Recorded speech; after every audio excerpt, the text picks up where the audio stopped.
The Galactic Confederation's Academy of Higher Learning stood like a crystal spire against the purple sky of Nexus Prime. For 3,000 years, it had served as the most prestigious educational institution in known space, where the brightest minds from across 17 different species came to prove their intellectual worth. The Academy's entrance examination was legendary, a test so difficult that even the most brilliant scholars often spent decades preparing for it. Sarah Chun stepped off the transport shuttle, her worn leather boots clicking against the pristine marble floors of the Academy's grand entrance hall. At 22, she was younger than most candidates by at least a decade. Her simple brown hair was pulled back in a practical ponytail, and she wore the standard-issue jumpsuit of a freight hauler, hardly the formal attire expected of Academy candidates. Around her, beings from across the galaxy moved with purpose and confidence. The tall, blue-skinned Etherians floated gracefully through the air, their multiple arms carrying elaborate data tablets and reference materials. The insectoid klaxons clicked and chittered as they reviewed complex mathematical formulas projected from their cybernetic implants. The crystalline Vortons hummed in harmonic frequencies, sharing knowledge through sonic resonance. Sarah felt distinctly out of place. She had grown up on a mining station in the Outer Rim, where her education came from salvaged textbooks and whatever data files she could download during rare supply runs.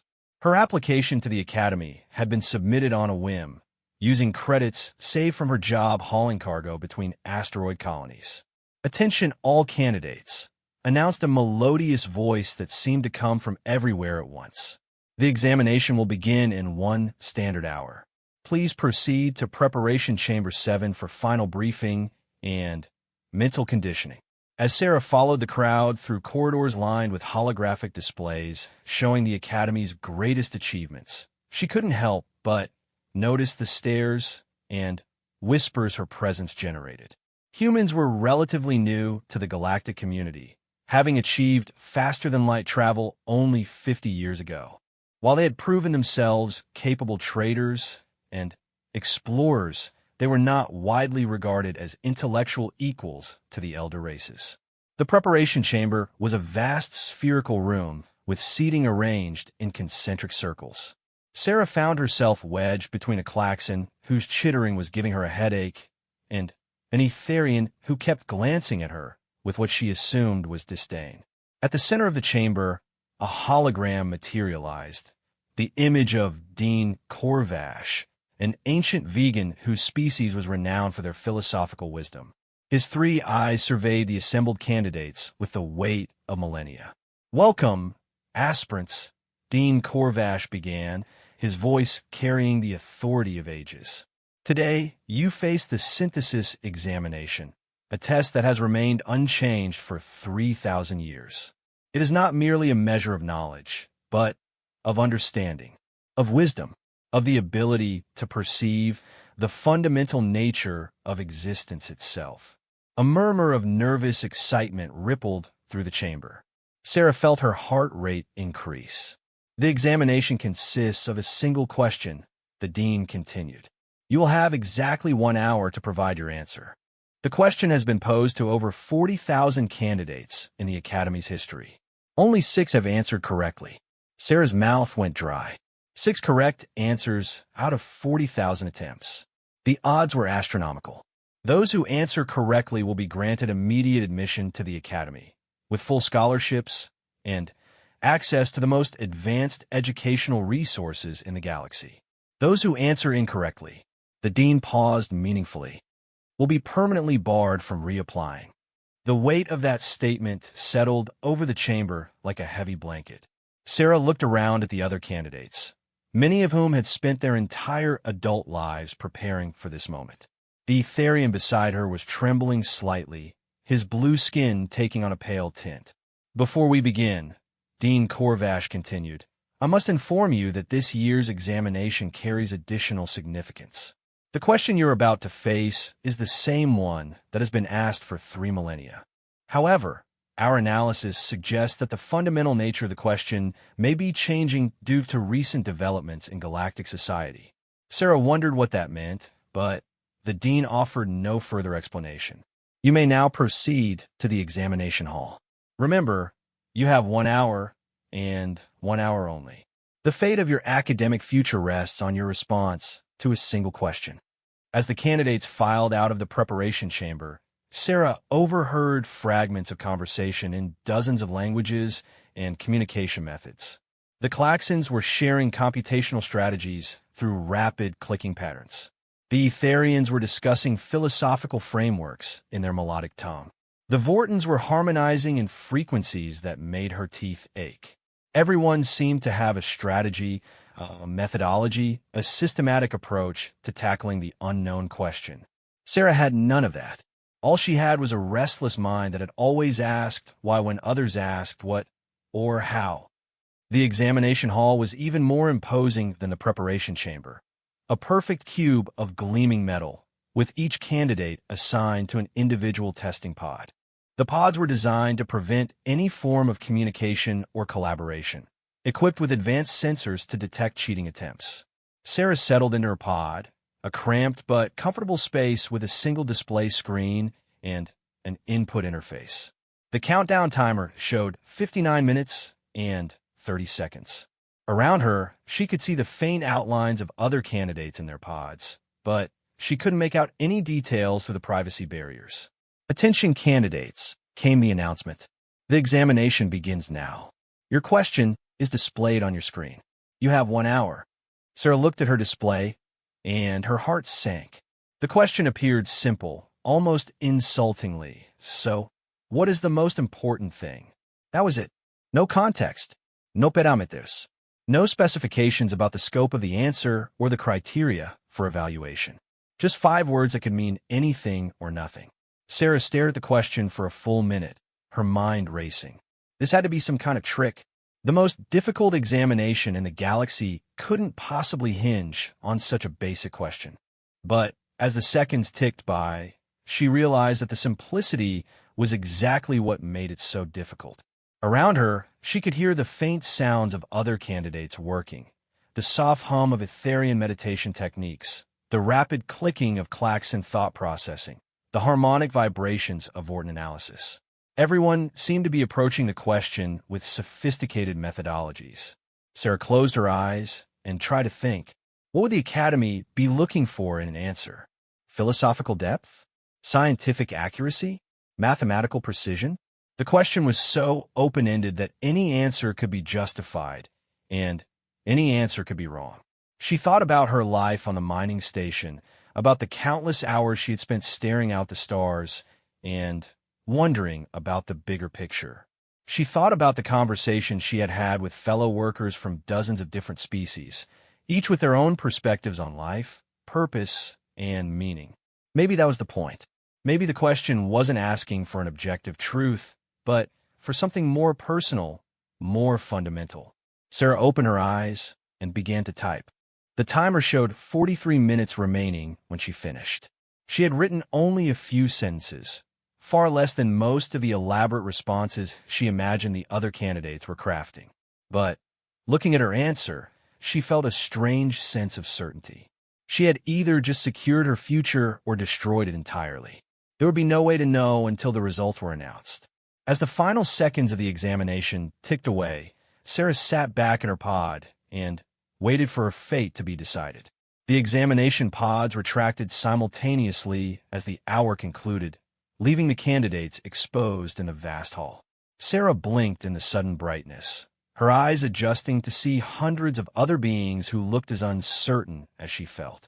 The air buzzed with nervous energy and the distinct sounds of different species expressing anxiety in their native ways. Candidates, please remain in your positions, announced the same melodious voice from before. Results will be processed and announced within the next 30 minutes. During this time, discussion of your answers is strictly prohibited. Sarah tried to read the expressions of those around her, but alien facial features made it nearly impossible. The Etherian who had been sitting next to her during the briefing was floating slightly, his 4 arms wrapped around his torso in what she guessed was distress. Several Klaxons were clicking rapidly in patterns that sounded agitated. Even the normally stoic Vortons seemed to be humming at frequencies that suggested unease. A small part of Sarah felt oddly calm. She had given her honest answer to an impossible question. Whether it was right or wrong, she had stayed true to herself. That had to count for something, even if it didn't get her into the academy. Dean Corvash materialized in the center of the hall again, his ancient features unreadable. Behind him, several other faculty members from different species flanked him, a clear indication that the evaluation process involved perspective from across the galactic community. Candidates, the dean began, his voice carrying easily across the silent hall. In 3,000 years of conducting this examination, we have seen responses of extraordinary creativity, intelligence, and insight. We have read dissertations on quantum mechanics, philosophical treatises on the nature of consciousness, mathematical proofs that have advanced our understanding of the universe, and artistic expressions that have moved us to tears. Sarah felt her heart sinking. Her simple, brief answer suddenly seemed woefully inadequate compared to what the dean was describing. However, the dean continued, "We must remember that wisdom is not always found in complexity. Sometimes, the most profound truths are also the most simple." A ripple of hope passed through Sarah's chest. This year's examination has yielded results that our faculty has spent considerable time discussing. For the first time in the Academy's history, we have received an answer that not only demonstrates correct understanding of the question's true nature, but does so with a clarity and insight that has forced us to reconsider our own assumptions. The hall had become so quiet that Sarah could hear her own heartbeat. The candidate who has achieved this breakthrough comes from a species that joined our galactic community relatively recently. A species that, perhaps due to their youth in the cosmic community, brings fresh perspectives to ancient questions. Sarah's pulse began to race. Humans were indeed among the newest members of the galactic community. Could the dean be referring to her? Would candidate Sarah Chun please step forward? The words hit Sarah like a physical blow. Around her, hundreds of heads, sensors, and sensory organs turned to focus on her. She felt her legs wobble as she stood and made her way to the center of the hall, acutely aware of every step echoing in the vast space. Dean Corvash's 3 eyes studied her with an intensity that was both frightening and oddly comforting. "Miss Chun, would you please share your answer with your fellow candidates?" Sarah's mouth felt dry as she looked out at the sea of alien faces staring at her. Some looked curious, others skeptical, a few appeared openly hostile. She cleared her throat and tried to project her voice across the hall. I answered, "The most important thing is to keep asking what the most important thing is." A wave of murmurs swept through the hall. She heard clicks, chirps, harmonic vibrations, and sounds she couldn't identify as hundreds of beings processed her words. Dean Corvash raised one of his hands, and silence returned. "Miss Chun, would you elaborate on your reasoning?" Sarah took a deep breath. The question seemed designed to have no correct answer, or to have every answer be correct, depending on your perspective. I realized that the act of continuously questioning, of never accepting that we've found the final answer, is what drives all learning, all progress, all understanding. The moment we stop asking what's the most important thing is the moment we stop growing. She paused, gathering her thoughts. Every species here probably has a different answer based on their culture, their history, their biology, and they're all right within their contexts. But the thing that makes us want to come to an academy, to push the boundaries of knowledge, to explore the unknown, that's the drive, to keep questioning. That's what's truly important. The hall remained silent for a long moment. Then, unexpectedly, a klaxon began a slow, rhythmic clicking. Sarah had heard this pattern before during her cargo runs. It was a sign of respect and acknowledgement. Soon, other klaxons joined in. The Etherians began a low humming that she recognized as appreciation. Even some of the Vortons adjusted their harmonic frequencies to what sounded like approval. Dean Corvash waited for the sounds to fade before speaking again. Miss Chin's answer demonstrates an understanding that has eluded 40,000 previous candidates. The question, "What is the most important thing?" is not seeking a specific answer. It is testing whether the candidate understands that the pursuit of knowledge is itself the goal. He turned to address the entire hall. For 3 millennia, candidates have attempted to provide the correct answer: love, knowledge, wisdom, peace, survival, advancement, art, science, philosophy. All worthy concepts, all meaningful in their own right, but all finite, all endpoints. Sarah began to understand the magnitude of what had happened. Miss Chun recognized that the question itself is more important than any answer it might generate, that the Academy's true purpose is not to provide final answers, but to cultivate minds that will never stop asking questions. A holographic display materialized above the dean's head, showing statistics that made Sarah's knees weak. Of the 397 candidates who had taken the examination that day, only she had approached the question from this angle. The others had provided exactly what the dean had described: specific answers ranging from complex scientific theories to elaborate philosophical frameworks. "This brings me to an unusual announcement," Dean Corvash continued. "Miss Chin's response has prompted the Academy faculty to make a significant decision. For 3,000 years, we have operated under the assumption that knowledge has destinations, that education has endpoints, that wisdom can be achieved." Sarah sensed something momentous coming. Miss Chun has reminded us that the most important function of any educational institution is not to provide answers, but to ensure that the questions continue to be asked. Therefore, the Academy has decided to restructure its core philosophy. Beginning immediately, we will implement what we are calling the Chun Principle, the recognition that perpetual inquiry is the foundation of all meaningful education. The hall erupted in a cacophony of sounds as hundreds of beings reacted to this announcement. Sarah felt dizzy. Not only had she somehow passed the impossible test, but her answer had apparently triggered a fundamental change in how the galaxy's most prestigious institution approached education. Dean Corvash raised his hand again. "Miss Chun, you are of course granted immediate admission to the Academy with full privileges. However, I hope you will also consider accepting a position on our faculty as an advisor on educational philosophy. It seems we have much to learn from your species' approach to learning." Sarah stared at him, speechless. She had come hoping for a chance to study. Instead, she was being offered a chance to teach. Yes, she managed to stammer. "I accept both offers." As the formal ceremony concluded and candidates began to file out of the hall, some celebrating their acceptance into various programs, others contemplating their rejection, Sarah found herself surrounded by curious beings from across the galaxy.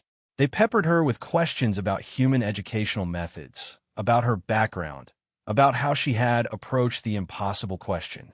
But the most interesting reaction came from an elderly Etherian professor who floated over to her as the crowd began to thin. "Miss Chun," the professor said in accented but clear standard galactic, "I have been teaching at this academy for 400 years. I have seen thousands of brilliant minds pass through these halls. But I have never seen anyone fundamentally change the institution's philosophy with a single sentence." Sarah smiled, still processing everything that had happened. "I just answered honestly." The professor replied with what she was learning to recognize as an Etherian smile. And that perhaps is the most human trait of all. 3 months after the examination, Sarah found herself standing in front of her first class as an advisor at the Academy. The irony wasn't lost on her. She was teaching beings who had centuries of education and experience, many of whom belonged to species that had developed faster than light travel when humans were still discovering agriculture. The lecture hall was smaller than the examination chamber, but no less impressive, with seating arrangements that accommodated the diverse physical needs of different species. Floating platforms for Etherians, resonance chambers for Vortons, specialized perches for the bird-like Nexari, and traditional seating for the more humanoid races. "Today we're going to discuss something that might make you uncomfortable," Sarah began, her voice carrying clearly through the hall's acoustic enhancement system. "We're going to talk about being wrong." A ripple of surprise sounds passed through the audience. The concept of discussing wrongness in an academic setting was unusual, particularly at the Academy where the pursuit of correctness had traditionally been paramount. Sarah had spent the past months studying the Academy's educational methods, and what she had discovered both fascinated and troubled her. The institution produced incredibly knowledgeable graduates, but they often struggled with uncertainty, with questions that had no clear answers, with the kind of ambiguous problems that defined real-world challenges. How many of you have ever been taught that it's acceptable to not know something? She asked. A few hands raised hesitantly, mostly from younger students, Sarah noticed. How many of you have been encouraged to ask questions that your professors couldn't answer? Fewer hands this time. And how many of you have been told that changing your mind about a fundamental belief is a sign of intellectual strength rather than weakness? Almost no hands remained raised. Sarah nodded, unsurprised. This is what humans call the certainty trap. We become so focused on having the right answers that we forget how to ask the right questions. An elderly klaxon in the front row clicked a pattern that her translation device rendered as skepticism. Advisor Chun, surely you cannot suggest that knowledge and certainty are negative qualities? The Academy has produced the galaxy's greatest minds precisely because we emphasize rigorous analysis and definitive conclusions. I'm not suggesting that knowledge is negative, Sarah replied. I'm suggesting that the illusion of complete knowledge can be dangerous. Let me give you an example. She activated a holographic display showing a three-dimensional maze. For 2,000 years, the Academy taught that this particular mathematical problem had no solution. Generations of brilliant minds accepted this as fact and moved on to other challenges. Then, 50 years ago, a young Nexary student who didn't know it was supposed to be impossible solved it in an afternoon. Murmurs of recognition passed through the class. The story was well known among Academy students. The student succeeded precisely because she didn't know it was impossible. Her ignorance of the established certainty became her greatest advantage. Sarah changed the display to show a timeline of scientific discoveries. Throughout galactic history, our greatest breakthroughs have come from individuals who were willing to question what everyone else knew to be true. They succeeded not despite their uncertainty, but because of it. A Vorton student harmonized the question, but how do we distinguish between productive uncertainty and mere ignorance? Surely some certainties are necessary for progress. Excellent question, Sarah said, genuinely pleased. This is where human educational philosophy diverges from traditional galactic approaches. We've learned to embrace what we call confident uncertainty. She could see confusion on faces around the room, so she elaborated. Confident uncertainty means being absolutely certain that you don't have all the answers, and being excited about that fact rather than threatened by it. It means approaching every problem with the assumption that your current understanding is incomplete, and that this incompleteness represents opportunity rather than failure. Sarah had been experimenting with this approach in her own advanced courses, and the results had been remarkable. Students who learned to embrace uncertainty as a tool became more creative, more adaptable, and more innovative in their thinking. Let me show you something, she said, activating another holographic display. This one showed data from recent Academy research projects. Over the past 3 months, I've been tracking the performance of students in traditional courses versus those in experimental courses that emphasize uncertainty-based learning. The data was striking. Students in the experimental courses were producing more original research, finding novel solutions to established problems, and demonstrating greater adaptability when faced with unexpected challenges. The students who learned to be comfortable with not knowing became better at discovering new knowledge, Sarah explained. An Etherian student floated higher in his seat, clearly agitated. But this approach seems chaotic. How can we build reliable scientific understanding if we constantly question our foundations? Sarah smiled. This was exactly the kind of question she had hoped for. That's the beautiful paradox of confident uncertainty. By constantly questioning our foundations, we actually make them stronger. Every time we test a belief and find it holds up, we increase our confidence in it. Every time we discover a belief is wrong, we improve our understanding of reality. She gestured to the room around them. The Academy itself is built on this principle, even if it hasn't always recognized it. For 3,000 years, you've been testing the intelligence and wisdom of candidates with an impossible question. The institution grew stronger not because the question had a right answer, but because it forced people to grapple with uncertainty. The silence in the room was thoughtful rather than resistant. Sarah could see minds working, processing this new way of thinking about knowledge and learning. "I want to try an experiment," she announced. "I'm going to give you a problem that has no known solution. Your assignment is not to solve it, but to explore it, to ask questions about it, to discover what we don't know about it, and to be excited about that ignorance."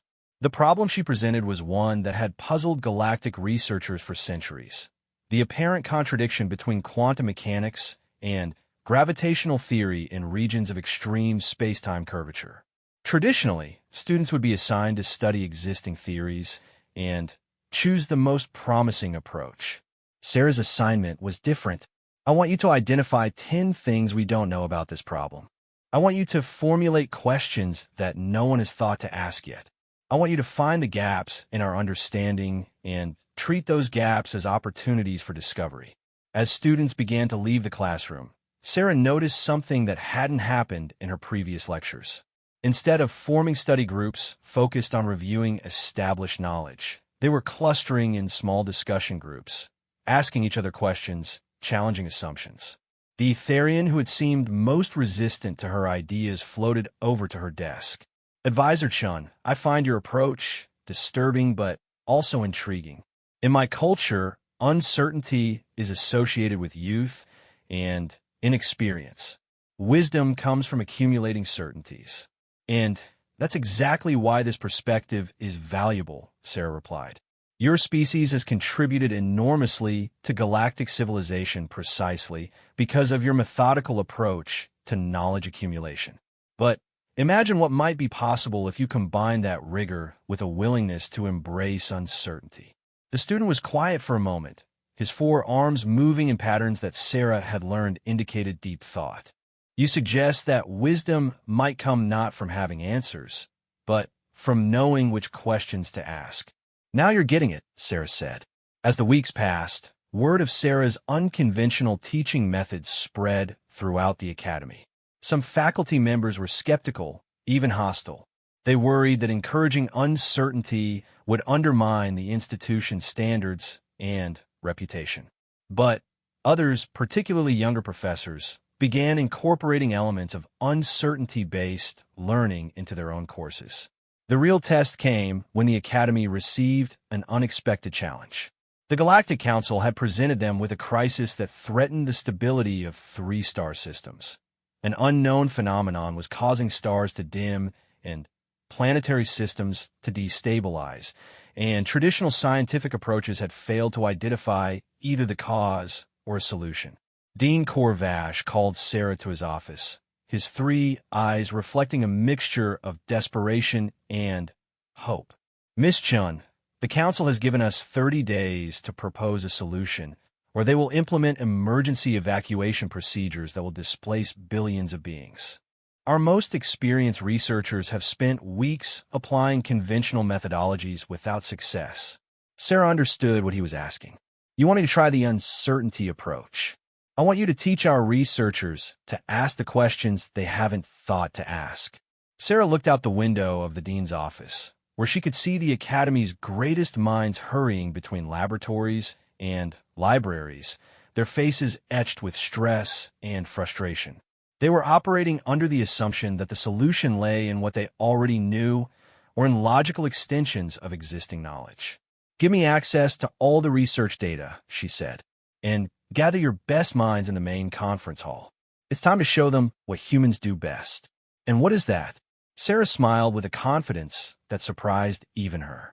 "We admit we don't know what we're doing, and then we figure out anyway." The Academy's main conference hall had been transformed into what Sarah privately called organized chaos. Holographic displays showing stellar data floated throughout the room. While researchers from 17 different species worked in clusters, their various forms of communication creating a symphony of clicks, hums, and harmonic frequencies. Sarah stood at the center of it all, feeling simultaneously overwhelmed and energized.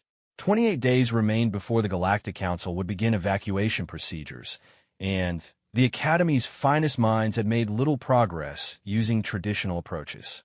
"Tell me what you know," Sarah had said at the beginning of their first session.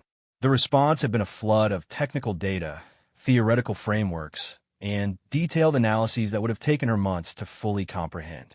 "Now tell me what you don't know," she had added, and the room had fallen silent. That silence had been the beginning of their breakthrough. Dr. Vexhai, a senior Etherian astrophysicist, floated over to where Sarah was reviewing the latest data streams. His four arms gestured expressively as he spoke. "Advisor Chun, I must admit that your approach has yielded some unexpected insights."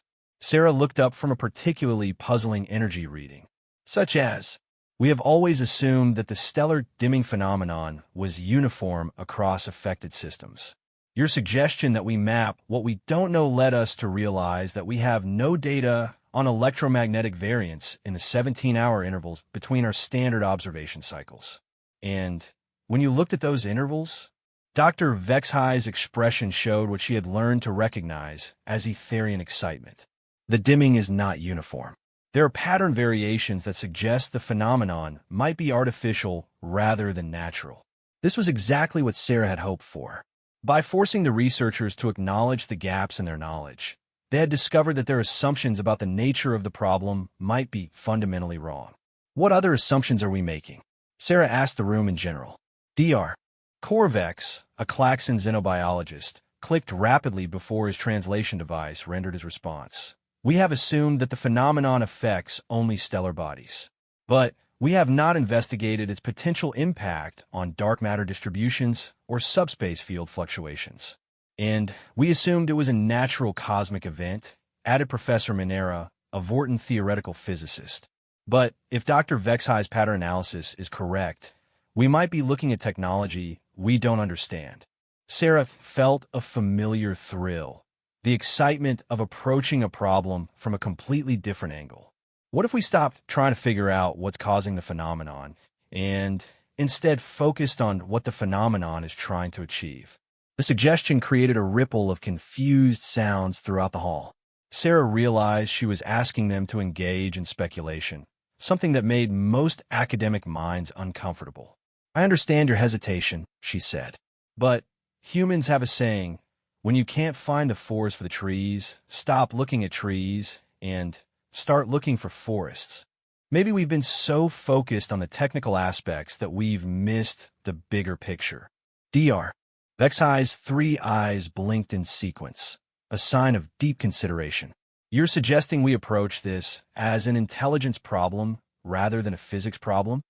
"I'm suggesting we consider all possibilities, including ones that make us uncomfortable." Sarah activated the main holographic display and began manipulating the data to show something that had been bothering her since she first reviewed the research. "Look at the affected systems. What do they have in common?" The researchers had obviously considered this question before, but they approached it again with fresh eyes. Climate types, stellar classifications, planetary compositions, technological development levels of any inhabited worlds. All the standard categories had been analyzed without revealing meaningful patterns. "What about location relative to galactic communication networks?" Sarah asked. Dr. Corvex's antennae twitched as he processed this angle. "That's an unusual metric for stellar phenomena. But, humor me, map the affected systems against the galactic communication grid." As the data overlaid, a pattern emerged that made several researchers emit sounds of surprise.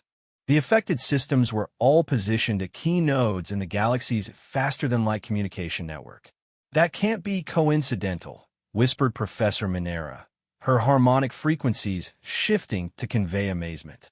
Sarah felt her heart racing. What if the stellar dimming isn't the problem? What if it's a side effect of something else, something targeting our communication infrastructure?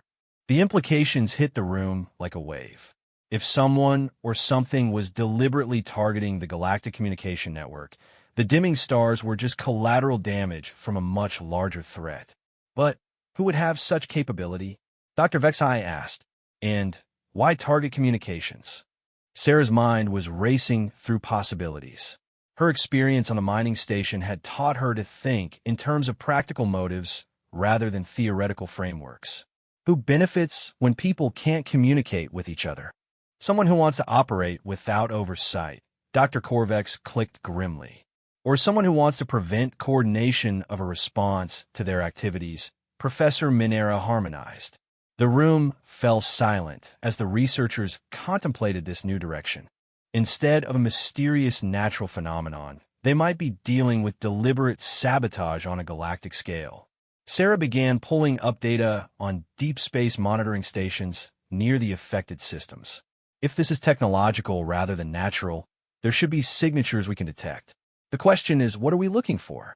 Dr. Vexai was already manipulating holographic controls, his four arms working with practiced efficiency. Gravitational anomalies, exotic matter traces, subspace disturbances, anything that suggests artificial manipulation of space-time. Over the next several hours, the research team worked with an urgency and focus that Sarah found inspiring. By embracing uncertainty and abandoning their preconceived notions about the nature of the problem, they had opened up entirely new avenues of investigation. The breakthrough came from an unexpected source. Zixera, a young Nexari student who had been quietly analyzing communication logs, suddenly emitted a sharp whistle that cut through all other sounds in the hall. "I found something," she announced, her feathered crest raised in excitement. "There's a pattern in the communication disruptions that precede stellar dimming events." Sarah hurried over to the student's workstation, followed by several senior researchers. "What kind of pattern?" "The communications don't just stop," Zixera explained, her talons clicking rapidly across holographic interfaces. "They're being rerouted through a single point before termination. All affected communications are being directed to coordinates in the void sector." The void sector was a region of space that had been considered empty. No stars, no planets, no known objects of any kind. It was used primarily as a reference point for navigation calculations. "Someone is intercepting our communications," Dr. Vexai said, his voice filled with implications. "They're not just disrupting the network, they're stealing the data." Sarah felt pieces of the puzzle clicking into place. The stellar dimming is a byproduct of whatever technology they're using to tap into the communication network. The question is, who are they, and what do they want with galactic communications? As if summoned by her question, an emergency alert began flashing throughout the academy. Dean Corvash's voice echoed through the communication system, tense with urgency. "All faculty and researchers report to emergency protocol stations immediately. We have just received word that the phenomenon has accelerated. 3 more systems have begun showing stellar dimming, and the Galactic Council has moved up the evacuation timeline." Sarah looked around at the researchers, seeing determination mixed with fear on their various features. They had found a lead, but time was running out faster than anticipated. "How long do we have?" Dr. Vexai asked. Sarah checked the countdown display that had been running constantly in the corner of her vision. 14 days until evacuation begins. But if the phenomenon is accelerating, we might have even less time than that. She took a deep breath, feeling the weight of responsibility settling on her shoulders. Billions of lives hung in the balance, and their only hope was a human cargo hauler who had stumbled onto an academic career by asking the right question. "Then, we'd better figure out who's lurking in the void sector," she said. "And we'd better do it fast." The Academy's Deep Space Observatory had never been intended for the kind of intensive analysis Sarah's team was conducting. Built for academic research and long-term stellar observations, it was now being pushed to its limits as they tried to penetrate the mysteries of the void sector. 8 days remained before the Galactic Council would begin evacuations, and Sarah found herself running on caffeine supplements and determination.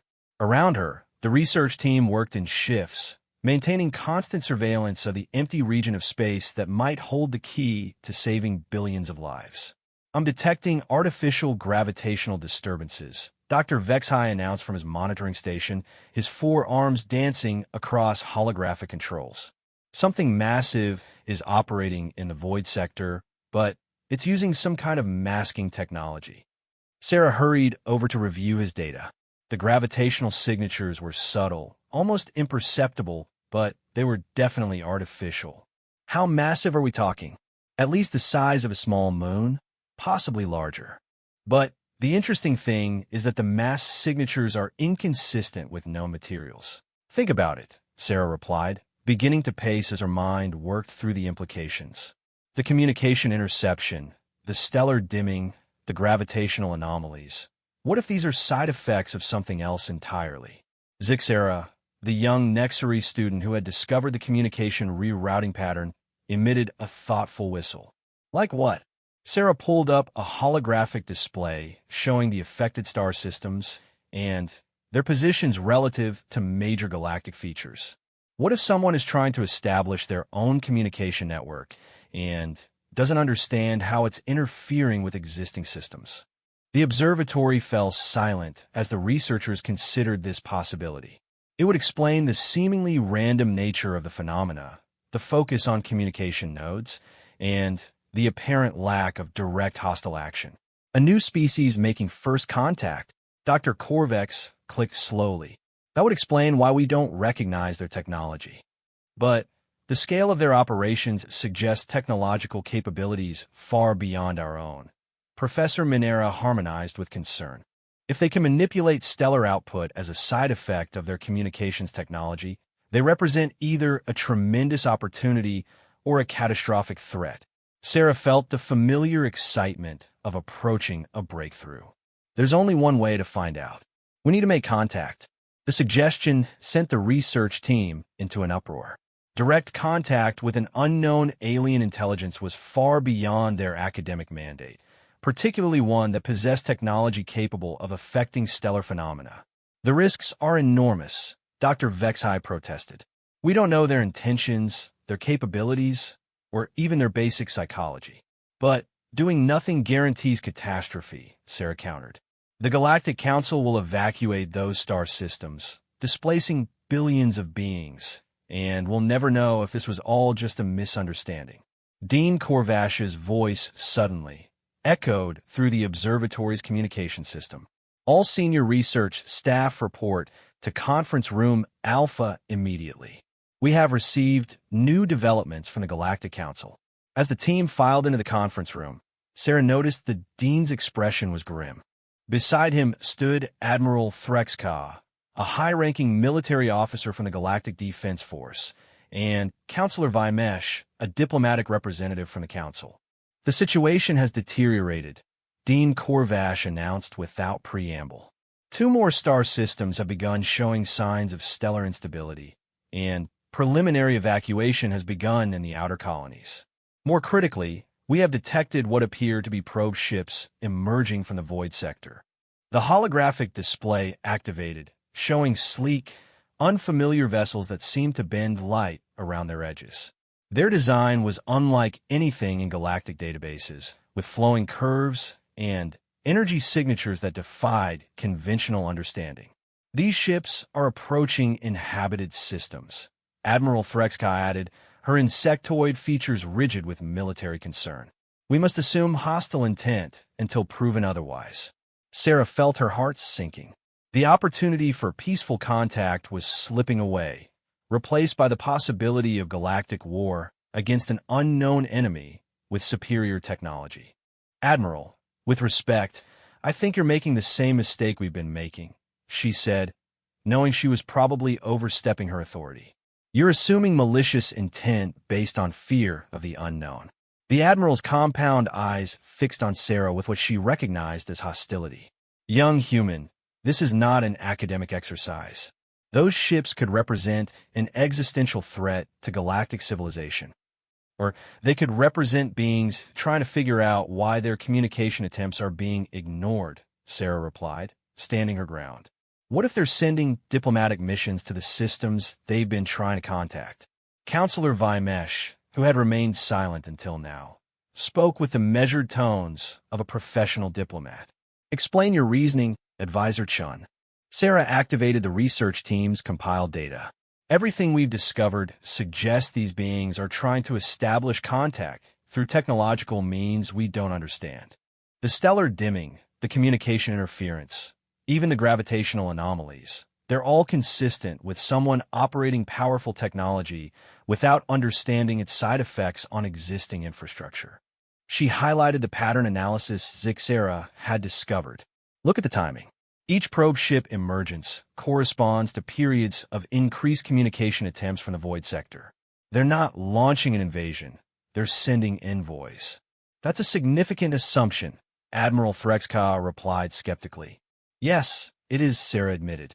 But it's an assumption based on evidence rather than fear. And, if I'm right, we're about to turn a potential alliance into a war through misunderstanding. The room fell silent as the military and diplomatic officials weighed her words against their responsibilities. Sarah could feel the weight of galactic history hanging in the balance. Dean Corvash broke the silence. What do you propose, Miss Chun? Sarah took a deep breath, knowing she was about to suggest something that would either save countless lives or get her branded as a dangerous idealist. Let me make contact. Give me a ship, and let me approach the void sector with a communication array. If these beings are trying to establish dialogue, someone should respond. Absolutely not. Admiral Threxka responded immediately. The risk to Academy personnel is I volunteer to go with her, Dr. Vexhai interrupted, floating forward. The scientific value of such contact, if successful, would be immeasurable. As do I, clicked Dr. Corvex. And I, harmonized Professor Minera. Sarah looked around at her colleagues with amazement. The same beings who had initially resisted her uncertainty-based approach to learning were now willing to risk their lives based on her uncertain hypothesis about alien intentions. Counselor Vinemesh exchanged glances with the Admiral and the Dean. The Galactic Council has authorized emergency protocols. If there is any reasonable possibility of peaceful resolution, we must pursue it. Admiral Threxka's expression remained skeptical, but she nodded grudgingly. Very well, but you'll go aboard a Defense Force vessel with full military escort. And if these aliens show any sign of hostile intent, the mission is aborted immediately. 6 hours later, Sarah found herself aboard the GDF cruiser Harmony's Edge, watching the stars shift as they entered faster-than-light travel toward the void sector. The irony of the ship's name wasn't lost on her. They were literally seeking harmony with the unknown. Dr. Vexhai floated beside her at the observation deck, his 4 arms working on final calibrations to their communication array. I must confess, Advisor Chun, this is the most terrifying and exciting moment of my 400-year career. Sarah smiled, feeling the familiar combination of uncertainty and anticipation that had driven her entire academic journey. That's how you know you're asking the right questions. As they dropped out of faster-than-light travel at the edge of the void sector, sensors immediately detected the massive structure hidden within seemingly empty space. It was beautiful and alien, a flowing construct that seemed to exist partially outside normal spacetime. Incoming transmission, announced the ship's communications officer. It's incredibly complex, multidimensional, using quantum entanglement protocols I've never seen. Sarah moved to the communication station, her heart racing. Can you decode it? Partially. It seems to be an apology. The translation that came through was halting and uncertain, but the message was clear. The beings in the void sector have been trying to make contact with galactic civilization for months, using their own technological methods. They had not realized that their communication attempts were interfering with existing stellar and communication systems.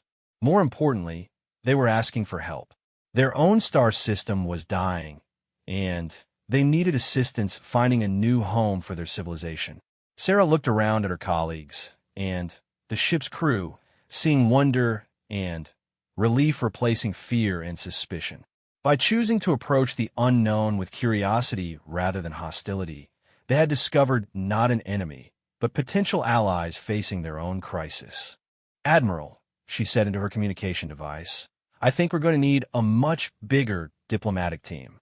As the Harmony's Edge began formal first contact protocols with the beings who would later be known as the Architects, Sarah reflected on the journey that had brought her from a cargo hauler to the center of galactic diplomacy.